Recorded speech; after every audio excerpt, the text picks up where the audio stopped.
Assalamualaikum warahmatullahi wabarakatuh. Masih bersama saya Muhaimin. Kita akan membahas tentang materi biologi yang berjudul tentang sel. Dimana seperti video yang lalu kita sudah membahas tentang sel, terkhusus pada teori sel beserta dengan ukurannya. Kali ini kita akan membahas tentang tipe sel dan komponen kimiawi sel. Untuk PowerPoint yang saya bawa hari ini sumber referensinya saya ambil dari buku penerbit Erlangga, baik itu Erlangga KTSP 2006 maupun kurikulum 2013. Baik, kita langsung masuk saja. Tipe sel. Tipe sel ini terbagi menjadi dua. Yang pertama ada yang disebut dengan sel prokariotik dan sel eukariotik. Kedua kata ini sangat jelas perbedaannya. Ada yang menggunakan kata pro dan ada juga yang menggunakan kata eu. Pro artinya tidak atau belum. Eu artinya sudah atau sudah memiliki. Ya. Nah, di sini muncul pertanyaan. Apa itu yang tidak dimiliki? Apa itu yang sudah dimiliki? Nah, untuk lebih jelasnya, kita lihat slide berikut. Oke, sel prokariotik. Sel prokariotik ini berasal dari bahasa Yunani yang terdiri dari dua kata, pro dan karyon, di mana pro itu berarti sebelum, karyon berarti inti. Sehingga prokariotik bisa diartikan sebagai sel yang belum memiliki nukleus atau tidak memiliki membran inti yang memisahkan materi genetik di inti sel di bagian sel lainnya. Khusus untuk materi genetik DNA pada sel prokariotik tampak terkonsentrasi pada suatu tempat yang disebut nukleoid. Ya. Nukleoid itu seperti yang dilihat pada gambar. Gambar ini sangat jelas, khusus untuk gambar yang berwarna merah dan seperti untaian benang kusut, itu adalah nukleoid. Ya. Next, kemudian sel eukariotik. Eukariotik juga berasal dari bahasa Yunani yang terdiri dari dua kata, eu dan karyon, di mana eu berarti sebenarnya, karyon berarti inti. Sehingga eukariotik merupakan sel yang memiliki nukleus yang sebenarnya atau materi genetik DNA yang dibungkus oleh membran inti. Jadi sangat jelas antara prokariotik dan eukariotik. Ada yang kalau prokariotik bisa dikatakan nukleusnya belum yang sebenarnya karena tidak dibungkus oleh membran, ya, inti selnya. Kemudian eukariotik itu sudah dikatakan nukleus yang sebenarnya karena dia memiliki membran pembungkus, ya, atau membran inti. Nah, khusus untuk yang tadi prokariotik itu adalah sel bakteri, dan ini eukariotik, ini yang nampak adalah sel tumbuhan.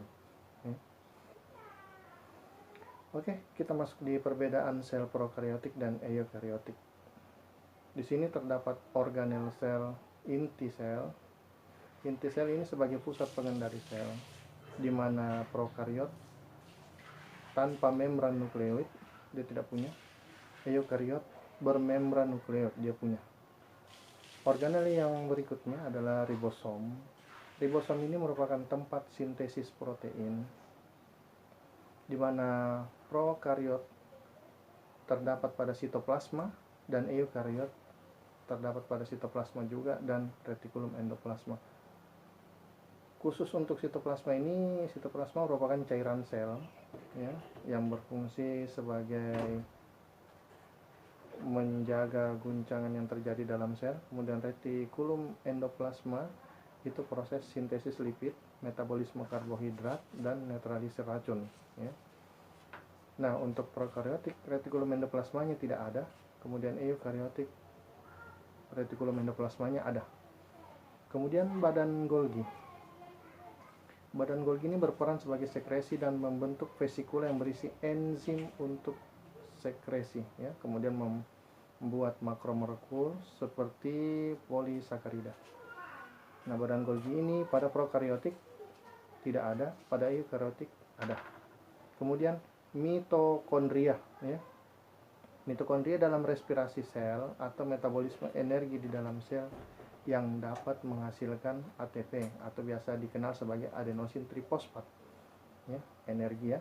Nah, mitokondria ini pada prokariotik tidak ada, kemudian pada eukariotik dia ada.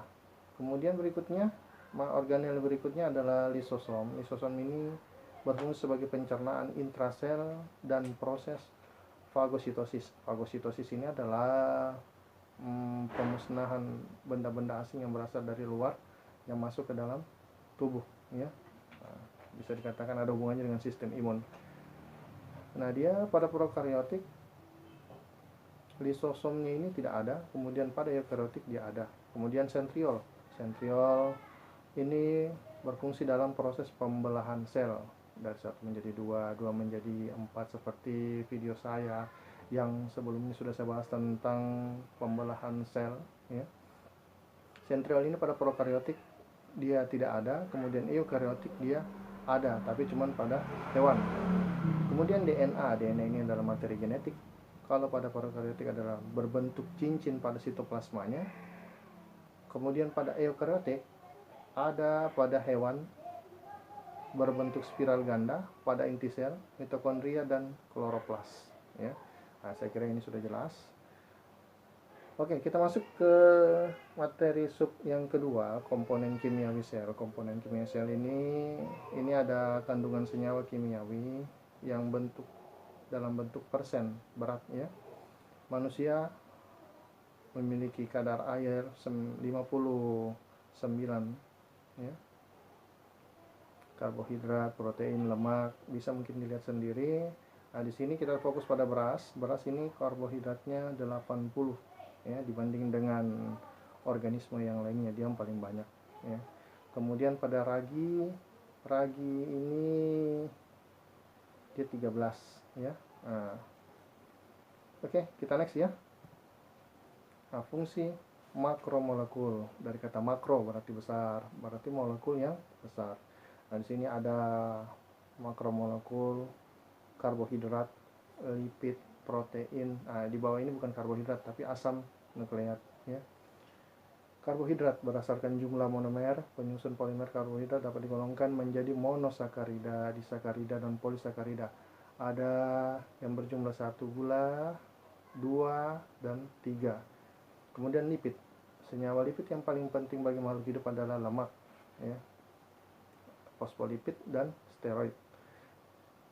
Kemudian ada protein. Protein merupakan komponen penyusun sel yang meliputi sekitar 50% dari bobot kering sel tersebut. Semua jenis protein merupakan polimer dibangun dari kumpulan 20 jenis asam amino. Jadi asalnya dari asam amino. Kemudian asam nukleat.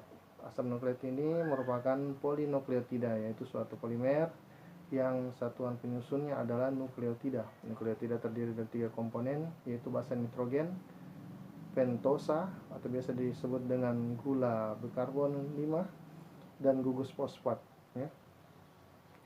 Mungkin ini pembahasan mengenai 2 sub, ya. Saya kira cukup sekian. Sampai jumpa di video berikutnya. Assalamualaikum warahmatullahi wabarakatuh.